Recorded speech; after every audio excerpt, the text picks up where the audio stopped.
it's me back again. Also a co-host of this podcast. Why is it not Daniel? Because it's Agatha doing an interview. And oh my gosh, I was talking about this just before recording, but this this has been an interview at least 2 years in the making, if not more. But not because of any external problems, but just because I've been thinking about interviewing this person, our special guest, for that long, and I just haven't put the message into writing and sending it off. But hey, the waiting is paying off, because now I get to introduce our guest with not just one, not just two, but 3, no, 4 special titles. Thomas, why don't you introduce yourself? Hi. I'm Thomas Manuel. I'm a game designer and writer from Chennai, India. I write a weekly newsletter called the India RPG Newsletter. I run a podcast called Yes Indeed, which I took over from a very nice Englishman named Mark Shepard. And I recently became a part-time Rascal, which means I'm a journalist. I work for Rascal News, which is a tabletop gaming news website, and you should check it out. I also have a cold, which is why I sound like this. And No. those are my 4 primary qualifications / qualities. Well, I mean, you're also a game designer. Let's not forget that. Yeah. I've been doing this for. I've run the newsletter for about 4 years, something like that. Something. You started in 2020. Yes. Yeah. So we've done. It goes out weekly, so we've done more than 200 issues, I believe. So yeah, there's lots of people who follow it, and I am very grateful to them. Yeah, I want to talk about the indie RPG newsletter. So you started in 2020, the time, at the height of the pandemic, I feel like. So like, what spurred you to do it? And it's this like a weekly thing. Yeah. So just before sort of global lockdowns and things like that in March 2020, I had just signed a contract to write a book for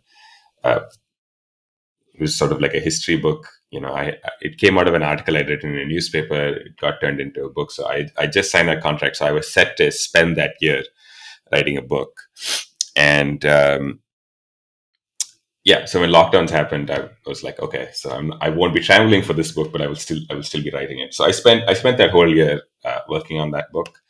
And by the time it got to the second half of the year, I was just kind of sick of it. It was my full-time job. So I was waking up in the morning and just like writing and then going to sleep and stuff like that. And, so you needed a side project. Is that what happened? Exactly. Yeah. So in August 2020, I think I designed a game and I put it out there.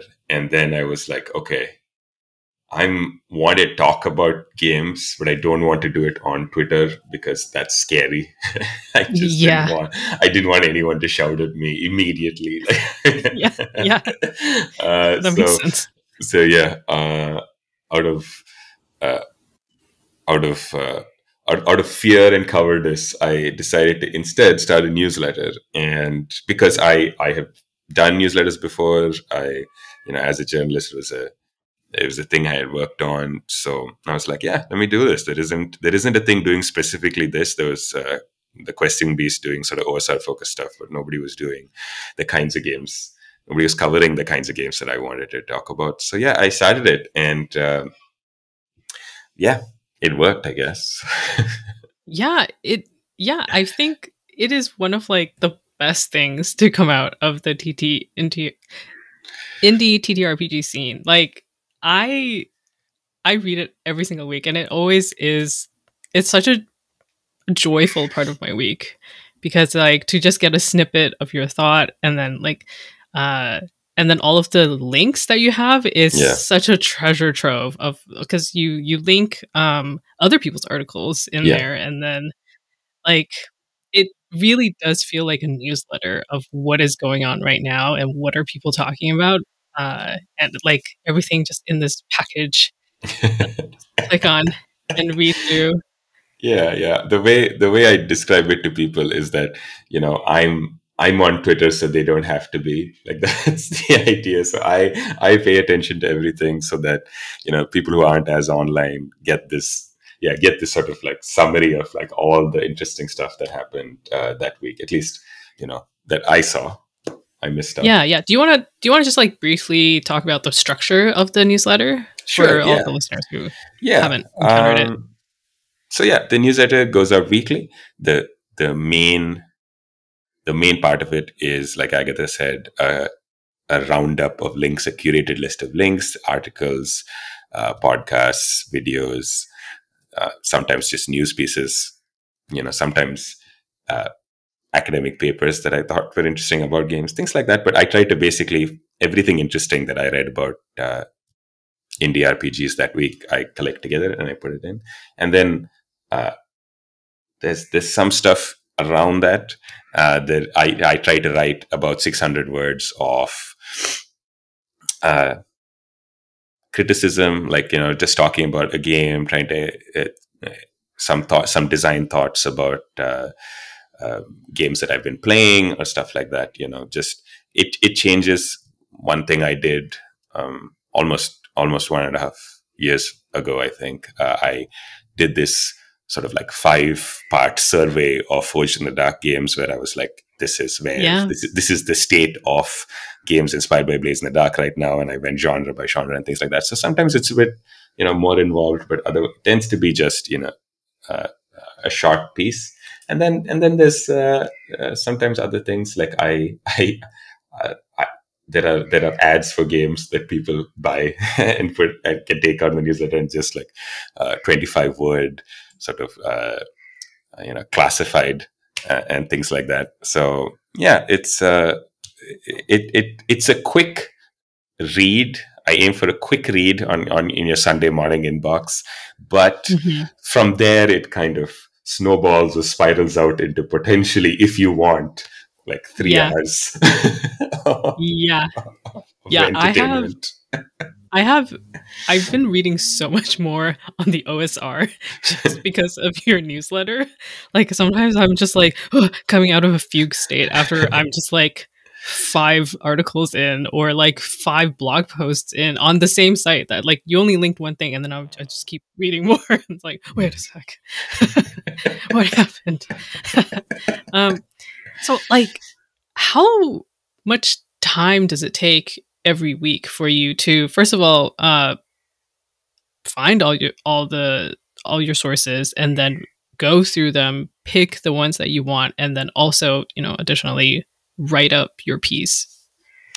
Yeah, so that's hard to answer because I am leveraging the fact that I spend the week reading things and listening to podcasts and watching videos about games and stuff like that. So I am uh, taking advantage of, like, this is some stuff that I do in my free time also. But then I usually Saturday morning I sit down, first thing in the morning, and I am working on the newsletter seriously. So that so over the years I have a an RSS feed, uh, kind of almost every single place I've ever pulled an article from. So if they publish something new, I don't have to find it anymore. I don't rely on social media because social media is garbage right now, and nobody's finding Yeah. anything.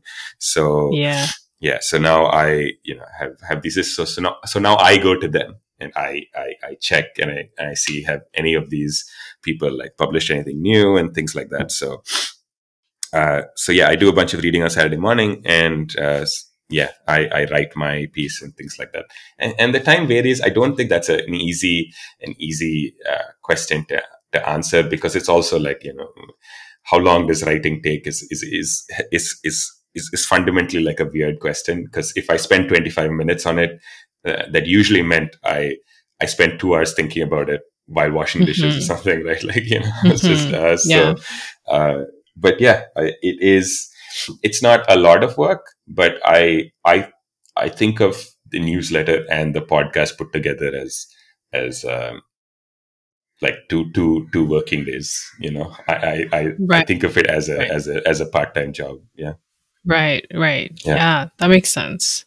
Yeah. And I guess, like, since you've been doing this for so long and just being a journalist in general, like, there is a way for you to just get into the flow once you're ready Yeah. to work. Yeah, that makes sense. Yeah, no, thinking of it as a job and as a commitment is something I did from the beginning, and that means that you know, whether I'm feeling it or not, it's going to get done. Like, that's the attitude I approach it. So even Yeah. when there isn't something great, it goes out, and that is a personal choice. I think I can totally see somebody going like, I'd rather work the other way and only send something out when it's when there's something really there and it's good and Right. it's fully baked.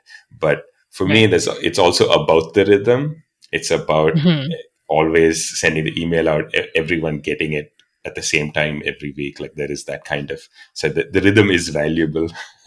And Yeah. I get messages from people who are like, oh, now it's become a ritual for them that with their cup of coffee on Sunday morning, they read the newsletter. And that's like, Wow. there's nothing better than that, right? Like, that's Yeah. it. That's all I could ever ask for, and I'm very happy to hear stuff Yeah. like that. It's like the joyful weight of knowing that others are anticipating what you're producing. Yeah, I mean, it is like anything else on the internet. Mostly, just you do a thing, it goes out into this black void of silence. But over Yeah. the years, very slowly, like, these messages trickle through, and every time someone does tell me something like this, it is a huge deal, right? Like, it might have been a Yeah. small thing for them, but it has this over determining effect of like how good my day is. Yeah. And I'm kind of curious. I mean, I feel, let's just really get into the nitty gritty of, the newsletter. Like, I remember you were using Substack before, but then you switched to WordPress. What kind of, what was the thinking behind that decision? So I can't remember exactly when this happened, but my guess is December 2023. So about 9 months before we're recording this, there was this whole thing of Substack having a very, what was essentially like pro-Nazi policy, where they were like, we're not going to censor these people who are essentially like spreading hate speech on the platform. And so a bunch of readers, I mean, I was seeing it, but also readers reached out to me and they were like, we don't want to read on this platform. And I was like, yeah, fair. Yeah. So I thought about it. I was like, where else can I go that will let me send emails for free? Because actually sending emails, if you don't work in the emails business, sending emails is actually expensive. Like it's a paid service, and Substack has its strange and if you do some reading, there are lots of questionable aspects of that company, but yeah, the reason people use them is that you can have a newsletter for free, right? And so I found WordPress.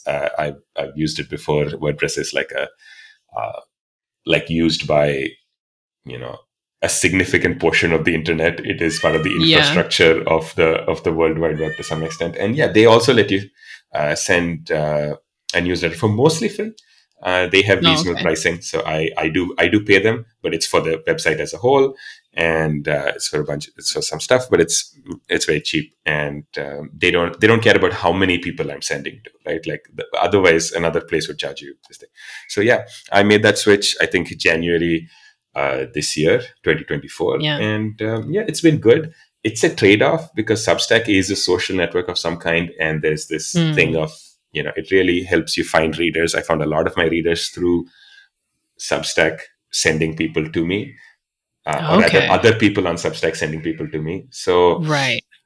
if you subscribe to one newsletter on Substack, they'll recommend these other newsletters and things like Right. that. Right. So yeah, it was a compromise. It was a trade-off. I was giving up something when I moved to WordPress, but like you said, the goal was to keep the newsletter like this little simple thing in people's inboxes. I didn't want people who were like, kind of rightfully annoyed by this company. I didn't want them having to think, okay, I didn't want them having to get past that to read this newsletter, which is supposed to be like a simple, joyful thing about games. Yeah. So yeah, and yeah. I'm happy with that decision. Mm-hmm. Yeah. I'm very happy about it too. As a reader, I was like, yes, I don't have to feel bad. Yeah, and a lot of people didn't make that switch, right? And it is like, and it's I wish they did. I sometimes think about it, and I'm like, I it's doable. They could have done it, but they didn't. So that is. So when I moved, I wrote a little post about how to move because I was like, other people will want to and things like that. But I was surprised that more people did not. Yeah, but I'm just looking. No. Oh yes, I had a question that that just popped in my mind while you were talking. Do you have like, I mean, you've been doing it for like 4 years now. What do you feel like?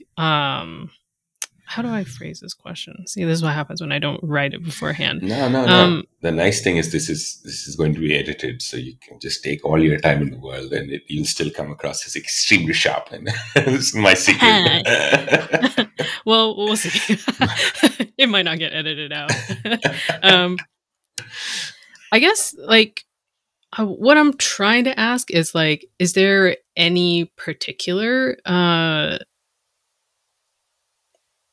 either piece that you wrote or like a specific series or even some of the links that you've gathered that still stays with you, that you still think about?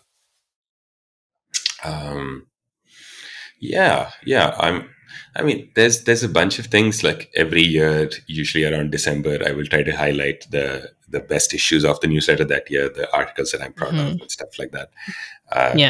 So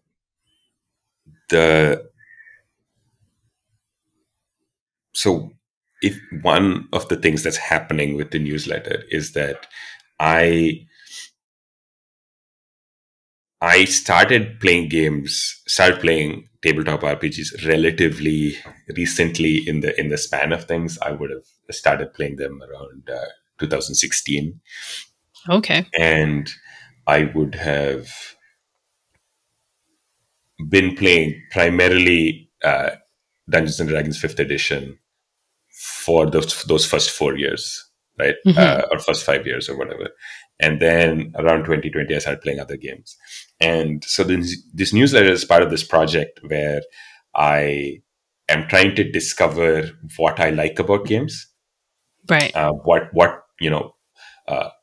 Developing a taste for them, figuring out what I enjoy and figuring out why I enjoy it. So being able to articulate that, it's this specific part about this game that, is appealing to me because it evokes this experience and stuff like that. So that's a language that I did not have before. And so, the newsletter is part of that project. So a lot of my favorite articles are me kind of going like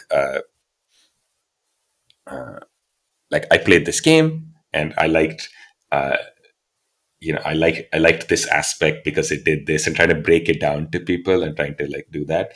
And then, so one of the earliest things I wrote was I played a game called Crash Cart by uh, Galen Peugeot, I think is how it's Mm-hmm. pronounced.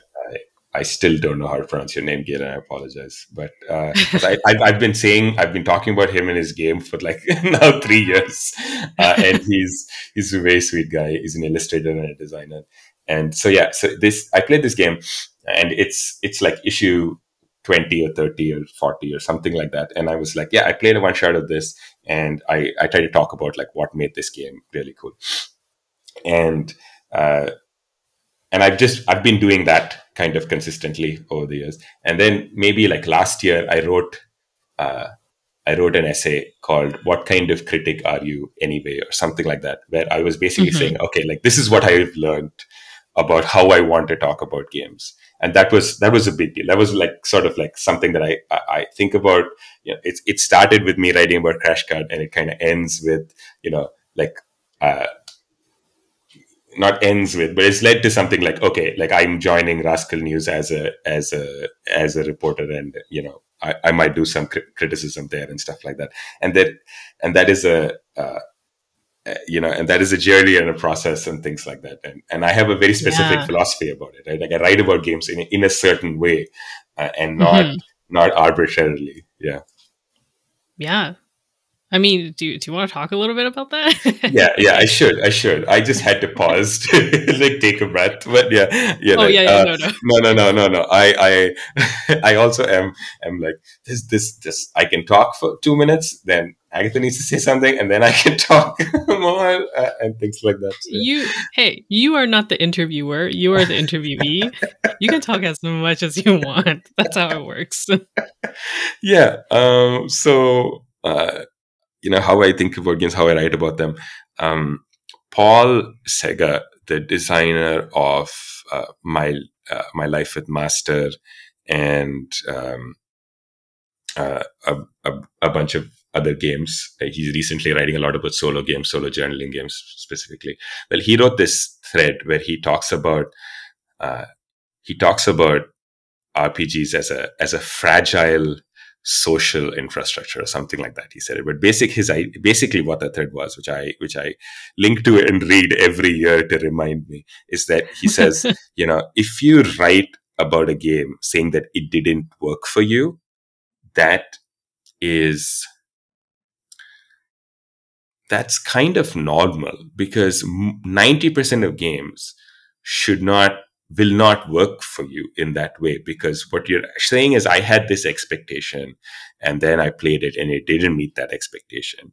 And he's like, that's not like that's normal for a game to do. Like that isn't actually like a property of the game. Like playing these games is this complex social experience. It's about, you know, the other people at the table. It's about how you're feeling. It's about the inspiration strikes you in the moment, and there's all this sort of like, you know, factors around it. So what does it mean to be like, yeah, you know, I'm this game let me down? And he was like, it's much harder, and maybe it's much more interesting, and it's much more sort of exciting and supportive of the hobby as a whole, right? He's like, when you say like, oh, this game didn't work for me, he's like, that kind of saps energy. But he's like, if you say, hey, I played this game and I figured out that if you do it like this, you know, you can have more fun with it. Or this is how you should engage with this game to have the best experience possible. Like he says, like that's a very, like, you're giving energy into the hobby. You're sort of like attracting people towards it. You're sort of like inspiring them to play more and things like that. And those are all like good things, right? And I take that very seriously, because definitely my first instinct as a very annoying teenager would be to just spend my life like just being like, I didn't like this, I didn't like that, and just think that my opinions are important and valuable or whatever. But you know, if I want to be a writer who writes about games, if I want to take them seriously, I think a big part of it is to move away from just like the kind of banal, you know, it didn't work for me, to more like, you know, sort of enthusiastic engagement with them. Mhm. Right. Yeah. Wow, that is very good. That's like a very active way of engaging with games. So like less from a consumer perspective and Yeah. more from a collaborator perspective. Yeah, I want to say that it's a very good point that you said that it's perfectly fine for people who are just playing games to voice their opinions about them. Like this is not me saying like don't You go heard online it and here first. don't go online and say that you can't say something or something like that. No, if the idea is like if you're writing about games, like if you're making this like a practice, then what is the thing that you should be doing? What do you find valuable in doing that, or what will the community find valuable, right? Because Yeah. as the famous uh, the most famous critic in the world, that guy from the movie Ratatouille, said, Cat. yes, at the end of Ratatouille, the critic is like, he says this out loud. He's like, writing negative stuff is fun to write and to read. Like that is the thing that people like, but Mm-hmm. it's also at the same time clear that uh, even even the lowliest piece of junk is more valuable than the article I write saying it is junk, or something like that is what he Wow. says. And he's like, and because there is, there's this weird thing of like, uh, you know, there's this weird power you can give to reviewers or whatever, and they don't need that. Yeah. But yeah, it's a very nice. It's I if people haven't had their annual watch of Ratatouille, please feel free to go watch it again. It's a really good movie. I love that. I haven't watched it in a very long time, but I Yeah, feel like I have to. it's still, yes, yeah. Go check it out. You learn a lot about about being a critic. Yeah. Okay. Now, Yeah, okay. I can ask you still so many more questions about the TTRPG, indie RPG newsletter, but no, we have to move on to the next thing, which is yeah, but I also want to know when you started playing TTRPGs and how you even heard about. Yeah, let's talk about that. yeah, I feel like this is like a classic of any interview. For like a TTRPG adjacent podcast, to be like, what was your, how did you get into the hobby? What was that like? I guess my question, you already answered that by saying that it was D&D 5th yeah, edition. yeah. Um, like, how did you, were you playing in person or online? And then like, also, how did you hear about uh, indie RPGs? Yeah. So I I discovered role playing games and started playing them because I wanted to be a, a novelist. Like I wanted to write like fantasy novels, and the series I was reading at that time, which is the Malazan Book of the Fallen by Stephen Erickson, uh, 10-book series, very good, very good. It's military fantasy and has content warnings for everything, but at the same time is very good.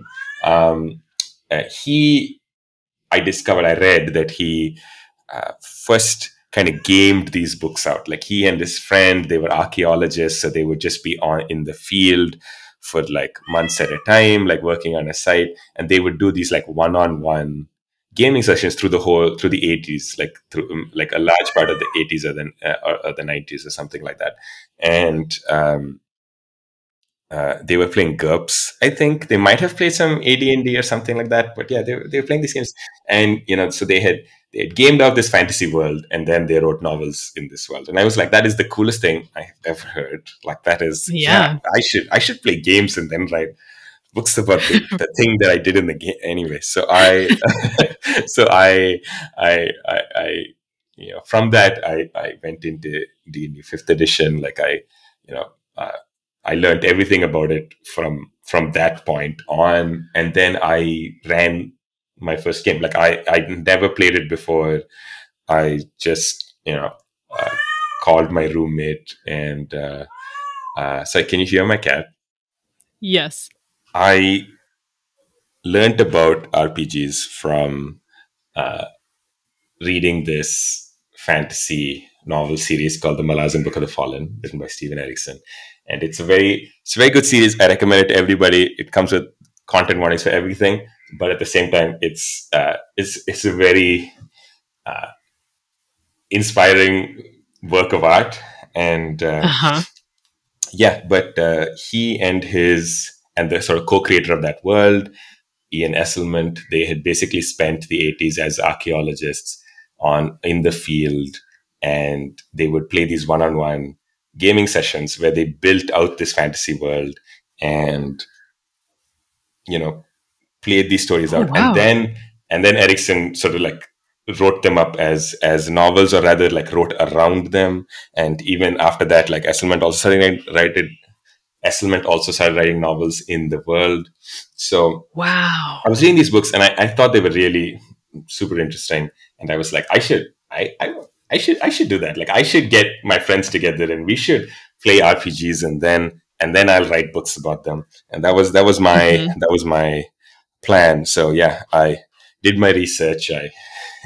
I got the D&D books, and Erikson was playing GURPS and things like that. But I was like, yeah, this is what people are playing these days. And so yeah, I started running games, in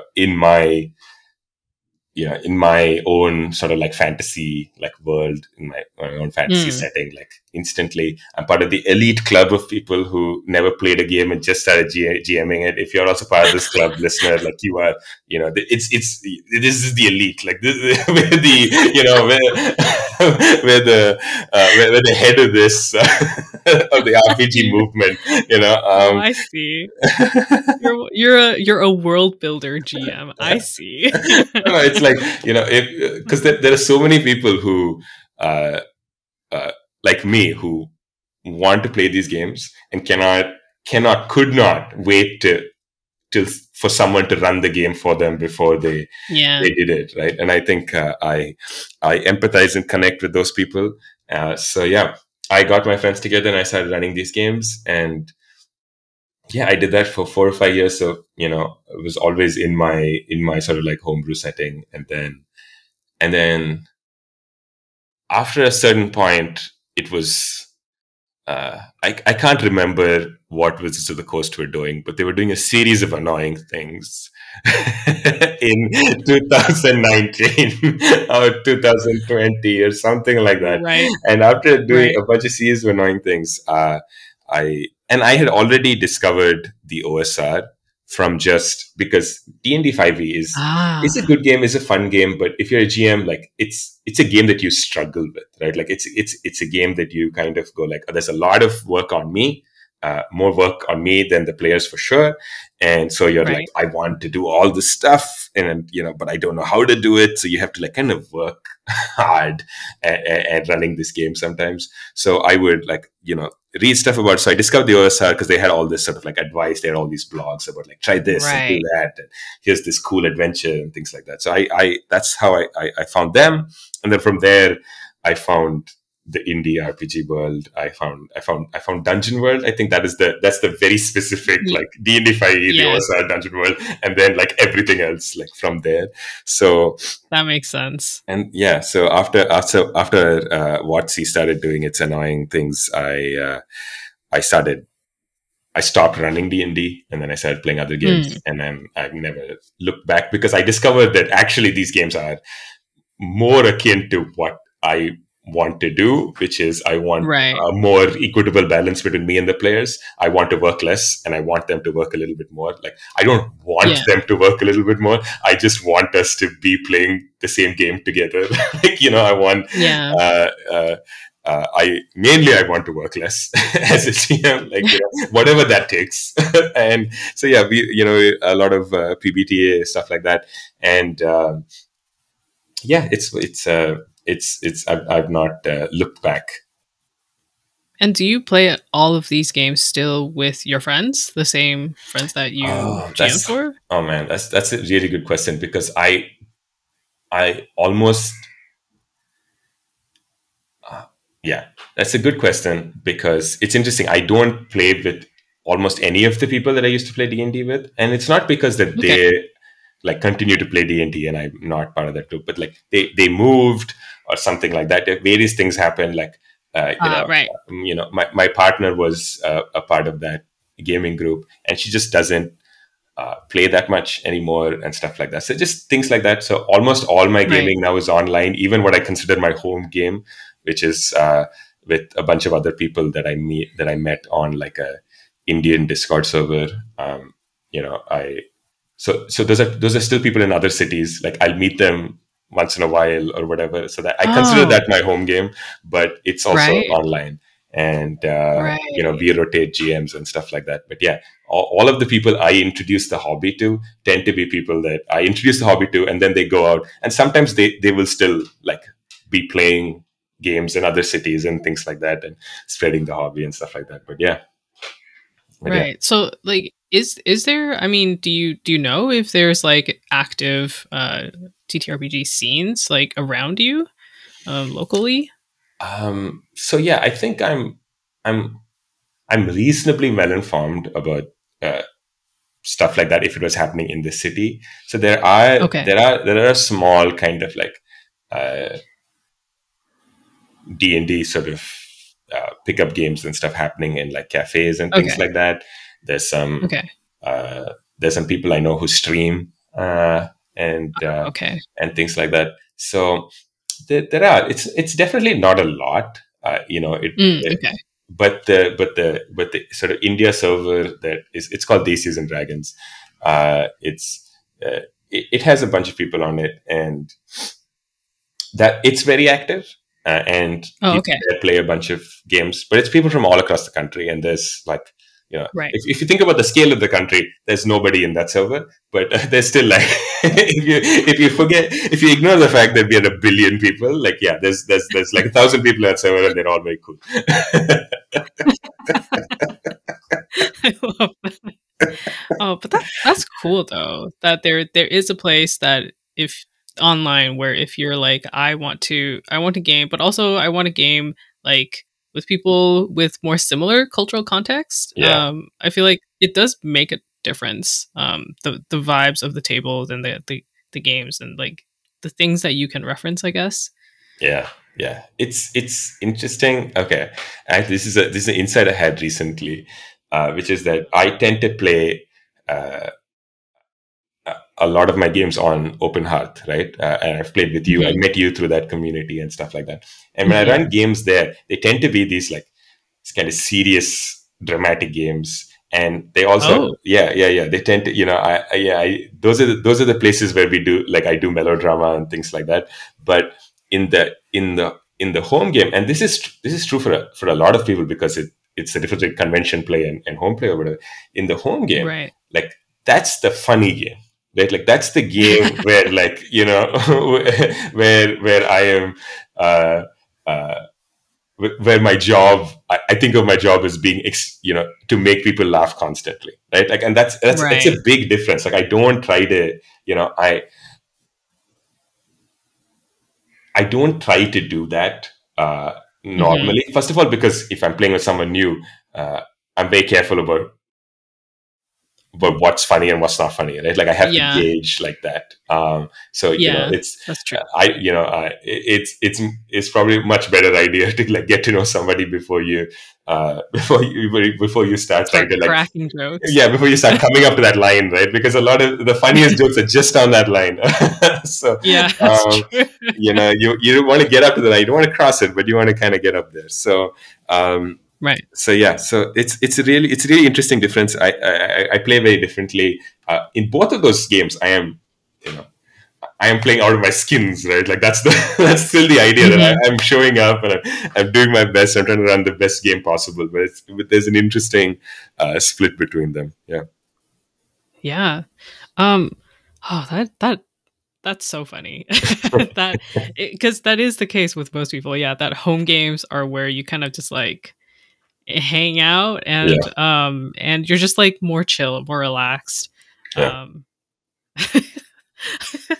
But it's also so funny to me that you say that you're more serious on open hearth games yeah, when the game that we were in recently, you were playing the not serious character. yeah. But I how much of that is because that game is also a bunch of like non-white people, right? Like, like it's some, Yeah. like that might be like a part of it. I don't know. Like it's not something I think too strongly about. That Yeah. it's much more because I think there is like some kind of rapport, right? Like I feel comfortable or whatever. But it's also, it's a complicated thing. But yeah, I also tend to use the internet, where I can play with anybody, to play games that are hard to get to the table sometimes, right? So I will pick Yeah. serious That's true. games, and I will pick the dramatic games. Like I ran Last Fleet recently, which was quite was we did have some like funny moments during it, but I was running it like prestige TV, right? Like I was running it like a Yeah. HBO show, I was running it like what would Aaron Sorkin do like in this moment. Right. So Oh, wow. that's a very different kind of mentality to bring to something. So yeah, That's true. yeah, Yeah. Yeah. And I love that because there are so many online communities that you you can do that, right? Like you yeah, can choose where you want to play a certain way. But let's go back to the podcast. yeah, Yes, indeed. What, the second thing, yeah, your second title as the co-host of that podcast. yeah. How did you end up taking over the hosting duty? So I'd been listening. This podcast was started in 2020 as well, maybe like 6 months before the newsletter, maybe 9 months before my newsletter. So it was uh, again a space for discussing games that started around the same time I wanted to discuss games. So it's something I've been following since it started, by Max Shepard, who lives in England, and they were interviewing people, and it was a nice sort of like very indie focused space, talking to lots of people that I had seen on Twitter and were making Yeah. games and things like that. A lot of people from around the world, but also a lot of people who were sort of starting out and maybe had made like one big game or something like that. So yeah, after about 3 years, Marx was like, I have children, I have Yeah. responsibilities, I can't run this podcast anymore, I'm going to have to shut it down. At which point I Right. just messaged them on online, and I was like, instead of shutting it down, would it be, would you be interested in me continuing it? And Marx is Right. very excited about that. And sometimes it's just that simple, right? Like people don't want the things they start to like disappear, and Right. and Yeah. yeah, that's it. So I took over, maybe January 2023, and so it's been almost Okay. 2 years of me running that Yeah. podcast, and it's been really good. Like I have really enjoyed that process.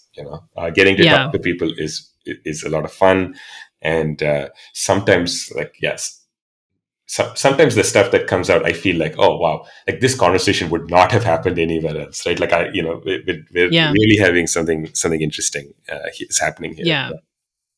Yeah, and I really like the way that you interview people. I actually I would listen sometimes and then I would be like, "Oh, like this is a really good way of interviewing. I should try to keep that in mind." I think you're very good at both making people feel comfortable, which is a skill, and then also asking the questions that will make people give thoughtful answers. Oh, And yeah. see, I don't, obviously I try to make people feel comfortable, but I also try to edit all of that out from the show. Yeah, I do think about interviewing seriously, and one of the things that I think of myself as doing, that I'm like, this is important to me, is that I try to do some amount of like research, right? Like if I'm talking to somebody, I would have, I would have Googled them before. Like I would have tried to read Yeah. anything they've written. Usually, like if they have a game, I'll ask them to send me the game so I can read the game and things like that. It depends on time. Like in some of the early episodes, like I would have spent like hours engaging with Right. people's like work, and Right. the more recent ones, sometimes it's like rushed, so I don't get to do it. And also, there's a whole difference between talking to somebody who's been in the industry for 30 years and somebody who's just starting, right? They're very different approaches that you take. But yeah, I try to know what people are interested in, and then try to point them at it, I guess. Yeah. Which, I'm still learning. I'm still listening. But it is very cool. But you're doing a great job, Agatha. In case there was any doubt here, I should say. Right, Daniel, don't edit this out. Keep this in. Just cut it and put it at the beginning of the episode. People are like, "What is this podcast?" Yes. Yeah. So actually, I have a question. So, how do you pick your guests? Is it mostly you reaching out to people, or do people also reach out to you? And then also, how do you figure out who you want to interview? Yeah, that is a great question. And recently, people have started reaching out to me. But when I started, I was very much like, oh, I've spent 3 years writing about games and interacting with people through social media. Let me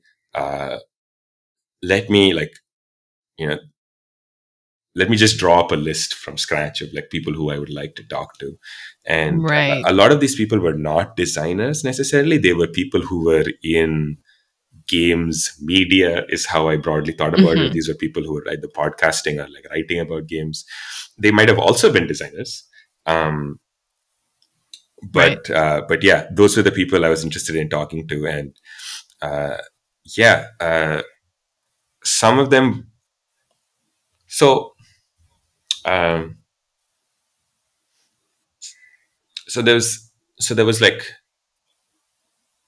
two things, right? First of all, the podcast had been existing for 3 years, so I didn't want to double up guests. So a lot of designers had already been on the podcast. Marx had already spoken to them and stuff like that. So I didn't want to invite them again. So I was like, okay, who's not been here, but who I would have a lot to talk about with?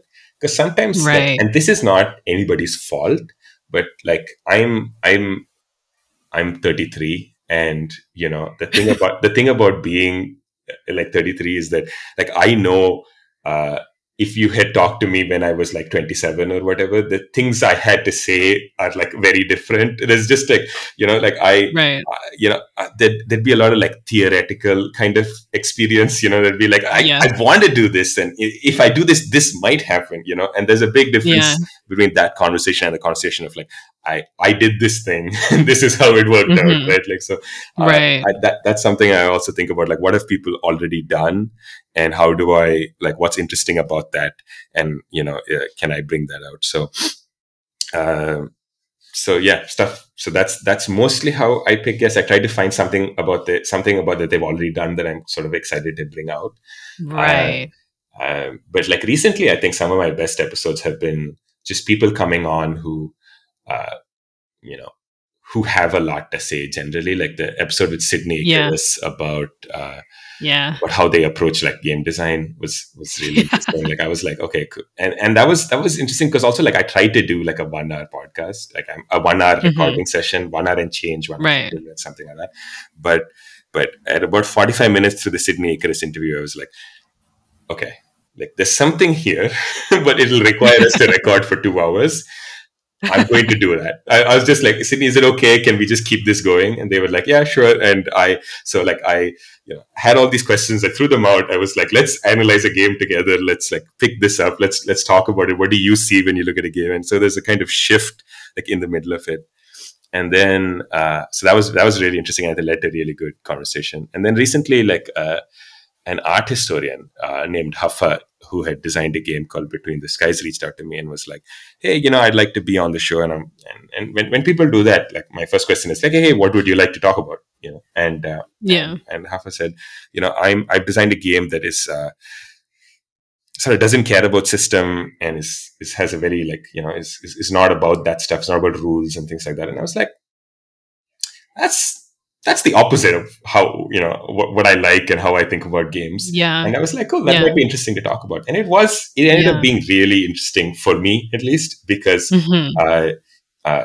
like,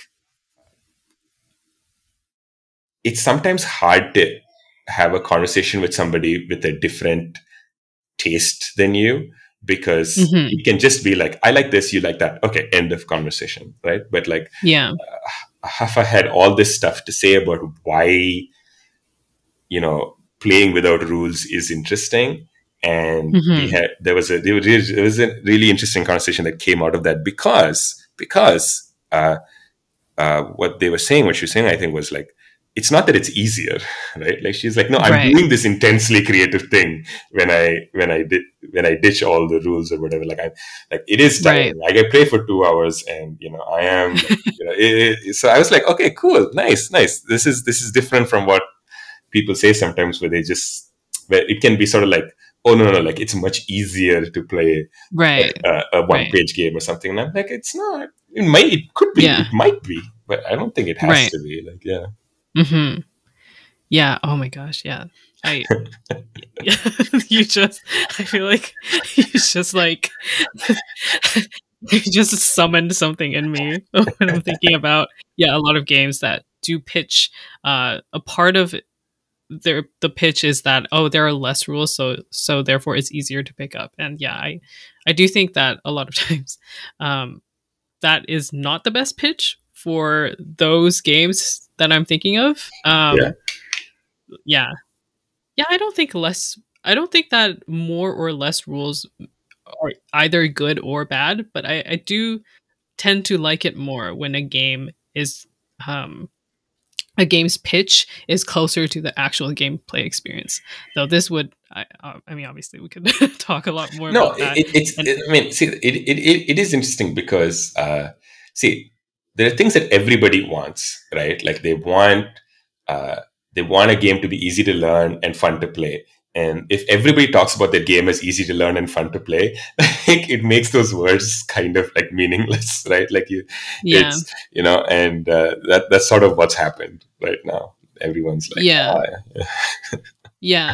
and it's, I mean, and there's so many different aspects of it. It's like, who is this easier for? Is it easier for the GM, for the players? Is it easier for the designer to not have to write so much?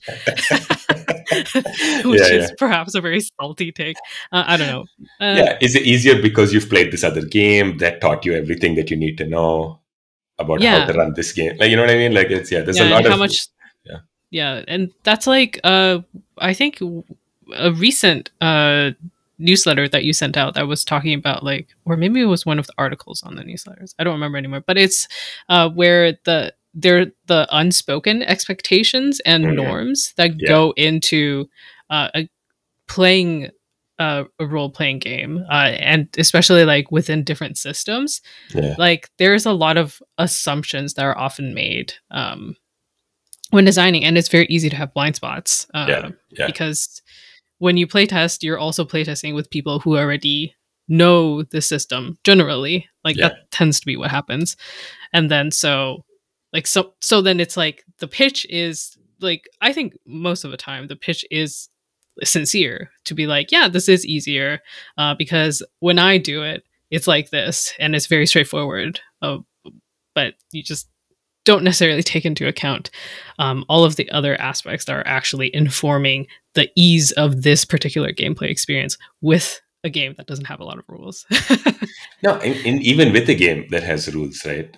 So that's true. And that's exactly what I think of when I was talking about how I want to write about games, right? Like, so a part of my job I think of as being like, hey, here are some of the assumptions that this game forgot to tell you. And if you engage with those assumptions and you play in this way, you'll have more fun with the game, right? Like, just articulating that. And that comes from experience, right? Like, I'll play a game and I'll be like, oh, okay, this is the part about the game that you should be paying attention to. And this is the thing that will make more story happen at your table or whatever. If so pay attention to it, focus it, engage with it in this way and things like that. And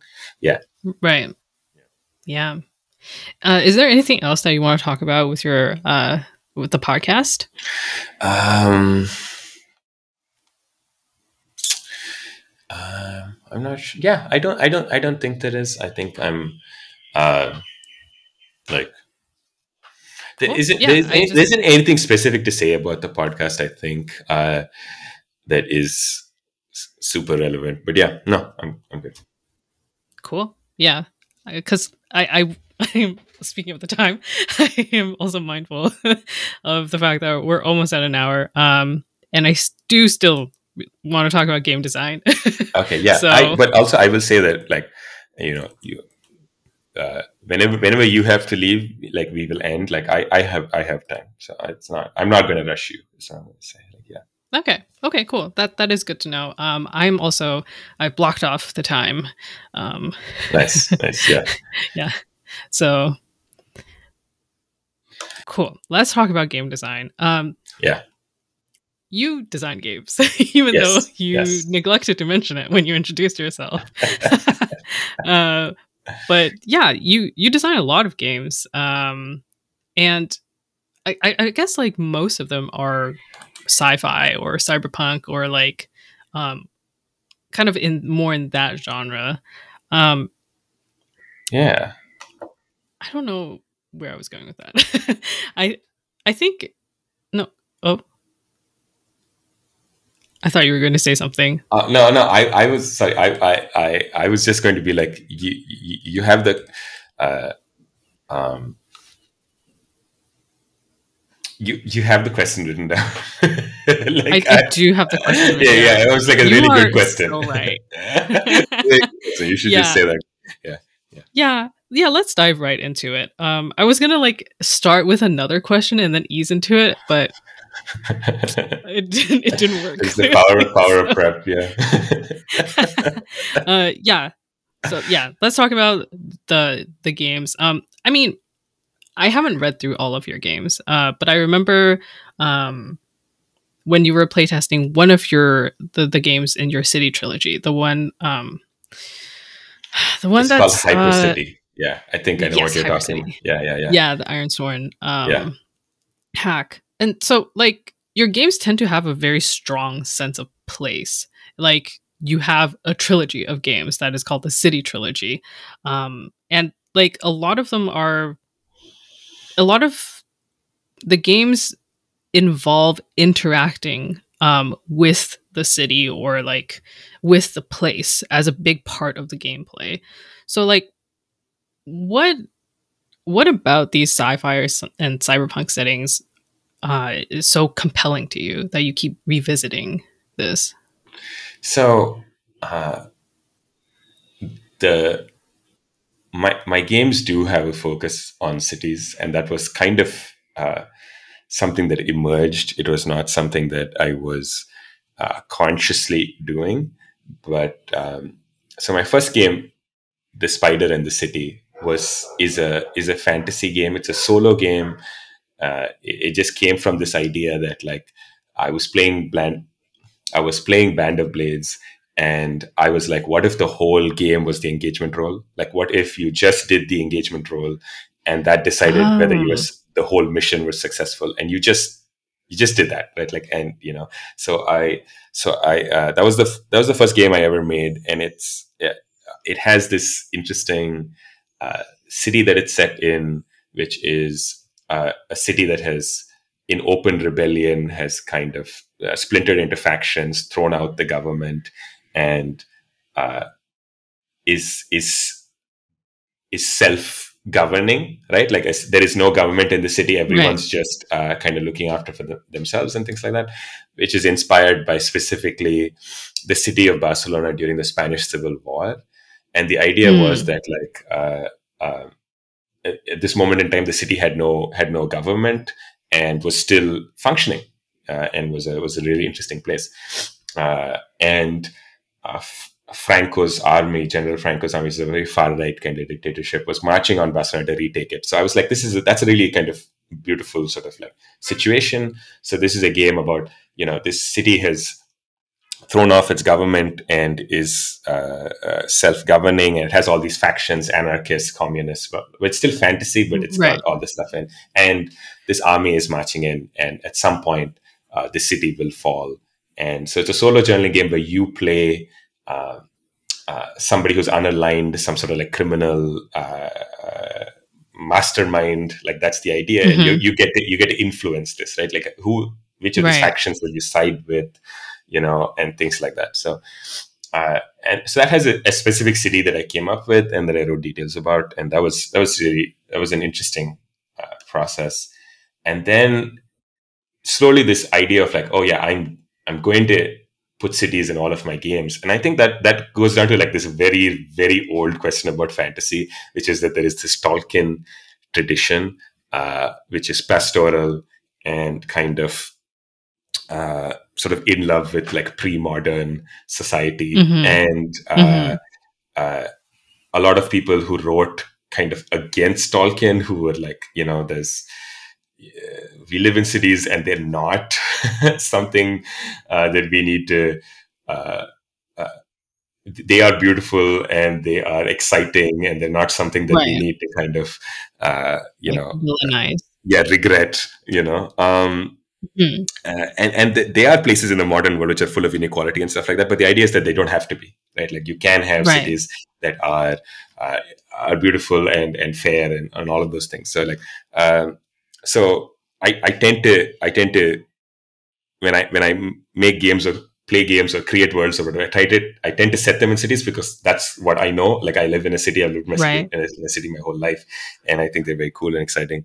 So Hypercity was cyberpunk, and I was like, this again is going to be an urban game, right? Like like Iron Swan is again this sort of like I'm traveling, I'm going from place to place, this sort of open world, and I'm like, no, like this, you know, let's just have one where you again in a specific city, you're never going to leave. Like that's not, the game's not interested in playing outside of the city, and we'll think about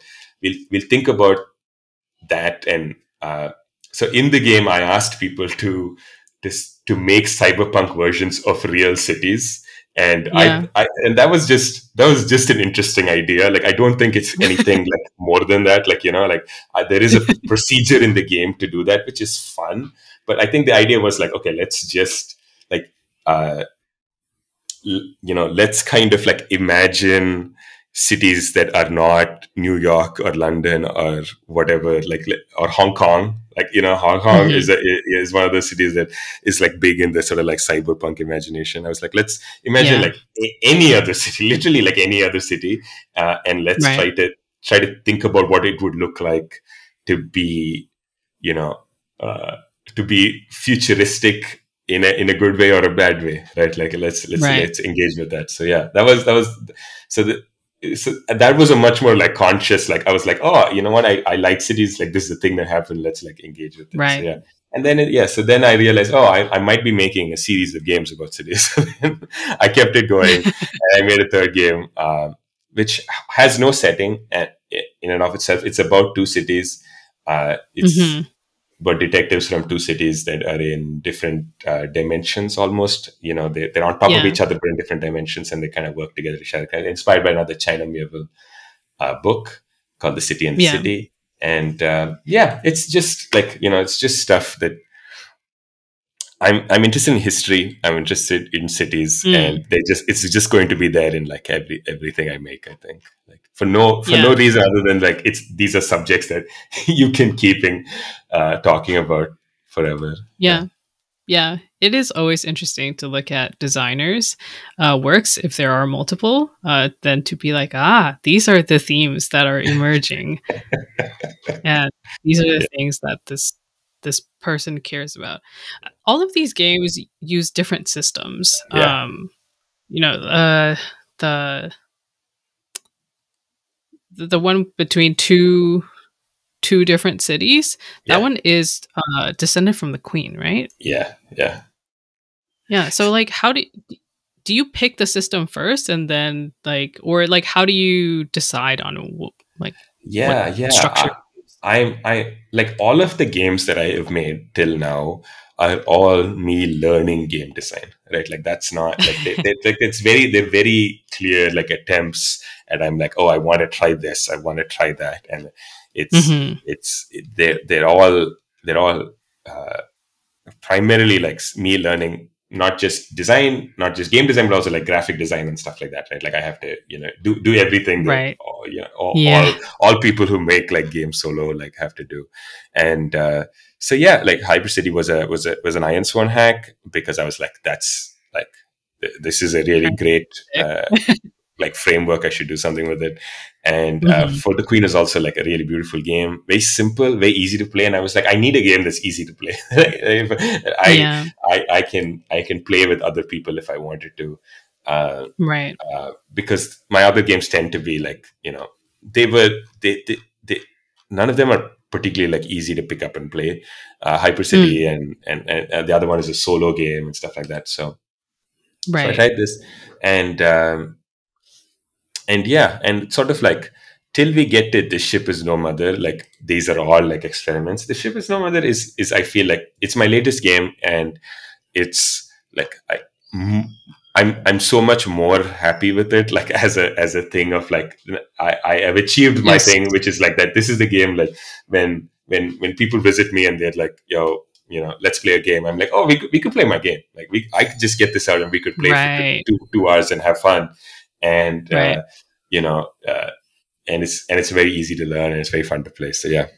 It is so cool. I love that it uses cards. And I'm like, I wonder if this is like partly inspired by Crash Card, your It is. favorite game. Yeah, it is like, so Oh, that's I mentioned it in the beginning of this episode, and now it's coming back. So well. yeah, so this is like Galen uses cards in a way in Crash Card, and I was like, this is a great idea. I should just think about this for the next 5 years. And I've just Mhm. been thinking about it. I've just been thinking about cards forever since I played that game. And now I started designing with cards.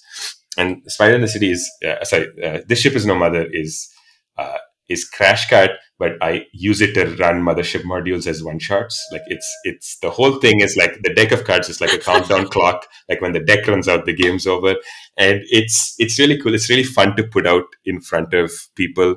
Uh, I was I was playing with some family like relatively recently, and this was a cousin who had played D&D with me many years ago. And when I said, "Oh, here's Mhm. this game, it's sci-fi. Here's the deck," and when the deck runs out, the game's over, he's like, "Oh, cool! This game is good because it gets over." Which is the tightest slap that D&D has ever gotten, I think. Like, like it's just this random guy going like, "This game's good because it gets over," unlike D&D. Wow. Danny catching strays. Yeah, it's But just yeah, yeah, it makes sense that you it- all of this is circling back to card-based one-shot game. yeah, yeah, It's sick though. And it makes so much sense. Now that you said that you use that to run mothership scenarios. Yeah. No wonder. I was like, it has a very strong sense of place, but the mechanics are not necessarily about the location. Like, Mhm. It's so interesting. that makes sense. Yeah, because it has no setting. It's just meant to Yeah. be used with anything, and Yeah. yeah. That's very OSR of you. Yeah, I mean, basically what it is, right? Like the cool part about that game, and it's small, like it's a relatively small game. The cool part about it is that Mhm. it's pacing, right? Pacing is so hard to do as a GM. You're like Yeah. a one shot. You're like, how do I have a satisfying one shot? Is something that we will have YouTube videos made for the next 100 years. Right? Like nobody, nobody's solving this problem or whatever. So like, so Yeah. yeah, so this ship is no mother is is fundamentally like a pacing mechanism. It's like, it's like, here's this deck of cards, like people will see it get smaller and smaller, and things will get more tense, and you'll be able to like count cards, and you'll be like, what are our odds of success? And the game will have a shape where people in the beginning will be relaxed and they'll get more tense, and like that's what I'm trying to give. And I'm giving you the ending, right? The deck is going to run out and a bad thing is going to happen, and everybody knows that. And so it's laser focused on that problem. So that's why, I think it has value. And but there's still so much that can be done with it. So the games that I'm working on now all are like, okay, let's take that core and let's build it into something bigger. Right? Let's not think about one shots. Like, how would we do this if we were doing like campaign play and things like that? So yeah, that's very cool. I love that. Yeah, I love the diminishing deck, the physical aspect of it. It's reminding me of Dread. It's similar but like different, because less like the tactile aspect is like not as intense, and it's also more accessible, which was a thing that people would talk about, right? Like, if you can't have a steady hand, then it's harder to play a game with tumbling block towers. But that same kind of tension, like when it's physical, is so good when you can play it in person, which I never play games in person, but I still think about it. I think about it. The thing is, it's still like, you can't play Dread online, right? Like, but you can play this card game online, and it still works. Like, I play it all the time. Like, I play it on online cons. Like, this is my go-to like game. Like, I'm like, let's, people will get that feeling of like, oh, okay, we're at 10 cards. How many, what's happening? Like, what are we doing? Like, is this, how is this going to end? And you get that feeling still. And it's good. It works. Yeah, it works better than Red online.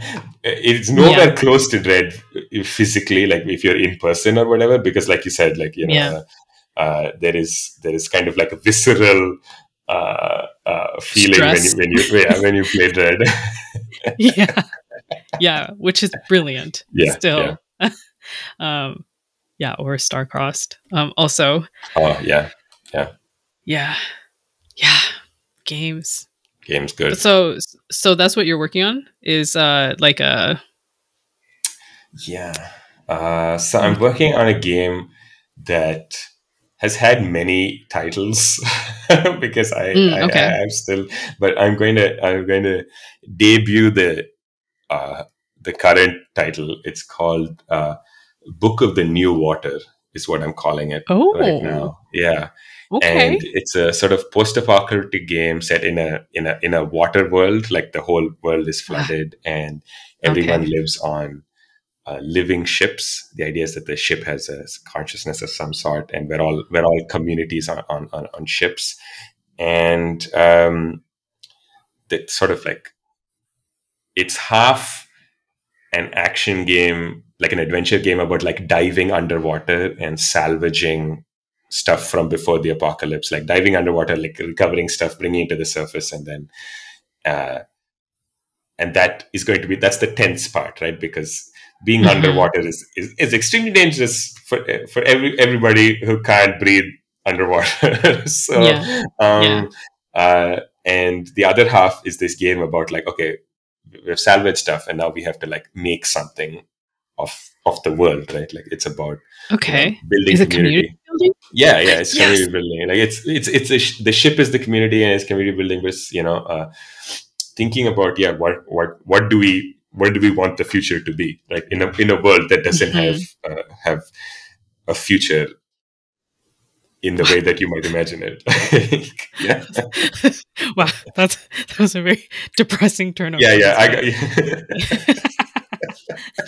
But I love that. Yes, I love games that have community building aspects to them. That is like my current Yeah, obsession. and I think we're interested in exactly the same games and the same things about this. And but like no game has done it for you, right? Like that's also like the Hmm. problem I'm wrestling with, right? I'm like I love this Hmm. thing, but I'm not sure how to do it and what's the best way. So the like yeah, it's a very fun problem to have, and Yeah. I'm thinking about it constantly because it's such a yeah people yeah I want to do a, a game that does really cool community building. Yeah. Yeah. All right. Tell me when you're playtesting. Yeah, I've done a bunch of playtests already, but the system keeps changing, right? Like so Yeah. Okay. it'll be in playtest for like a year at least. I still haven't Hmm. figured it out. I'm not cracked it yet. Yeah. Yeah. Yeah. That's understandable. Well, okay. We got through all the questions. Fantastic. Yeah. And,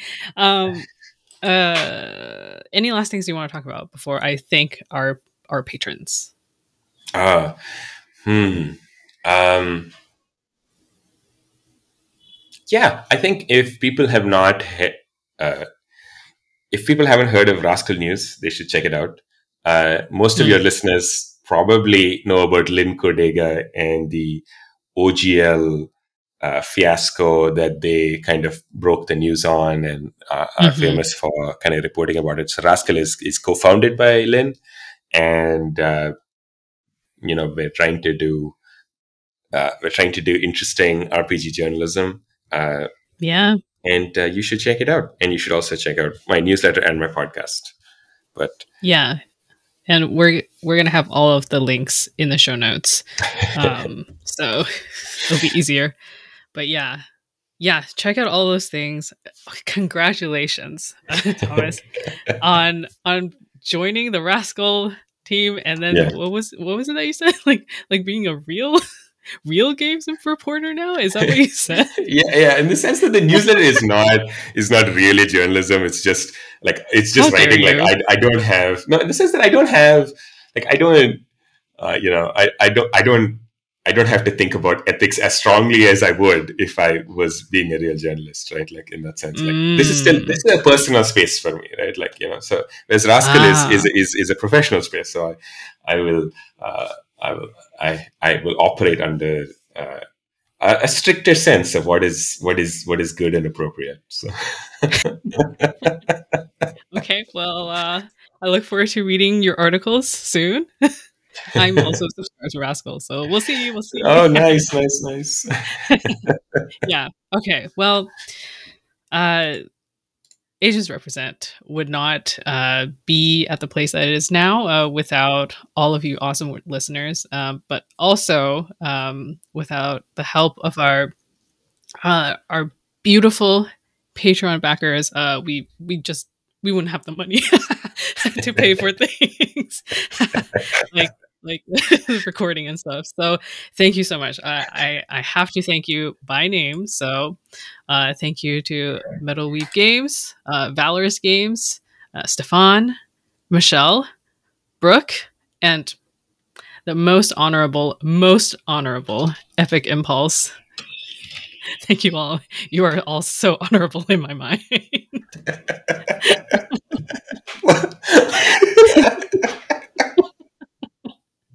So confused. You're right to be confused. We'll leave it like that.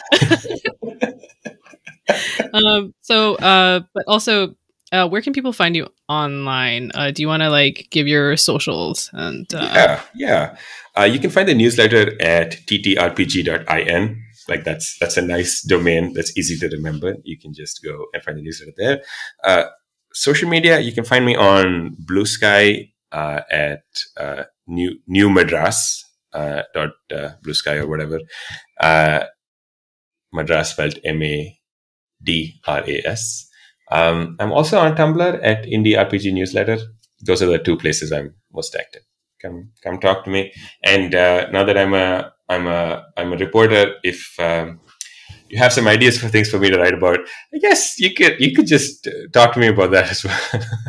And got to be looking for stuff to write about all the time. So yeah. Great. Well, thank you so much for coming on and chatting. This was such a fun podcast. Thank you so much for inviting me. I haven't been on this side of the interview thing. Like I'm, you know, Hmm. I'm not sure if I like it. I think I prefer your side. That's so rude. I'm like, I'm so happy you're here. And you're like, I don't know how I feel about this. No, no, I had a great time, but I let me do this once a year. Like I know, No, I get it. It's yeah, weird. It's weird to yeah. have people ask you questions It's and weird have to to talk answer about and hear your myself. soul. Yeah, Well, thank you. And I'm sure we'll talk again. yeah. After this, we never talk to each other. This is the conversation that broke the relationship. I'm just like, Yeah. Um, yeah. but yeah, thank you everyone for listening and tune back in for more excellent content.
So can you hear my cat? Yes. Actually, if we could like be, I'm trying to like catch the isolated. She stopped. She stopped. So I think hopefully the problem is gone. But should I go back and start from a certain point? um. Yeah, maybe if you can like, but Yeah, yeah, yeah. also we can also. Oh, she started again. God. Okay. Um, let me try to get you know. Mm, okay. Hopefully she stopped.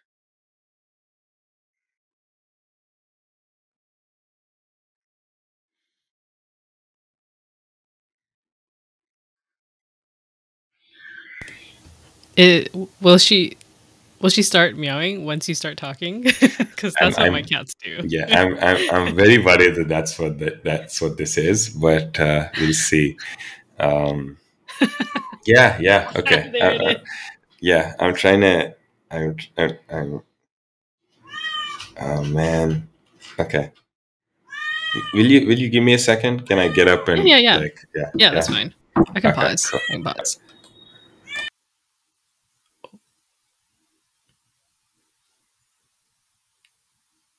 Resume. Okay. We are resumed. Okay. Yes. Um. So